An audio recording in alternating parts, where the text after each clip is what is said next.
Hello my dear friends, welcome to my channel. ನಾನು ನಿಮ್ಮ Ramalinga sir. ಇಂದು ಭಾರತದ ಪ್ರಮುಖ ಸಂಶೋಧನಾ ಸಂಸ್ಥೆಗಳ ಬಗ್ಗೆ ತಿಳಿದುಕೊಳ್ಳೋಣ. ಮಣ್ಣು ಸಂಶೋಧನಾ ಸಂಸ್ಥೆ ಎಲ್ಲಿದೆ? ಉತ್ತರ ಭೋಪಾಲ್. 2. ದ್ವಿದಳ ಧಾನ್ಯ ಸಂಶೋಧನಾ ಸಂಸ್ಥೆ ಎಲ್ಲಿದೆ? ಉತ್ತರ ಕಾನ್ಪುರ್. 3. ತರಕಾರಿ ಸಂಶೋಧನಾ ಸಂಸ್ಥೆ ಎಲ್ಲಿದೆ? ಉತ್ತರ ವಾರಣಾಸಿ. 4. ಶುಷ್ಕ ತೋಟಗಾರಿಕಾ ಸಂಶೋಧನಾ ಸಂಸ್ಥೆ ಎಲ್ಲಿದೆ? ಉತ್ತರ ಬಿಕಾನೇರ್. 5. ಸೆಣಬು ಸಂಶೋಧನಾ ಸಂಸ್ಥೆ ಎಲ್ಲಿದೆ? ಉತ್ತರ ಬ್ಯಾರಕ್ಪುರ್. 6. ಜೇನು ಸಂಶೋಧನಾ ಸಂಸ್ಥೆ ಎಲ್ಲಿದೆ? ಉತ್ತರ ಪುಣೆ. 7. ಮೆಕ್ಕೆಜೋಳ ಸಂಶೋಧನಾ ಸಂಸ್ಥೆ ಎಲ್ಲಿದೆ? ಉತ್ತರ ಮಂಡ್ಯ.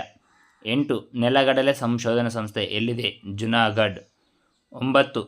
ಖನಿಜ ಸಂಶೋಧನಾ ಸಂಸ್ಥೆ ಎಲ್ಲಿದೆ? ಧನಬಾದ್.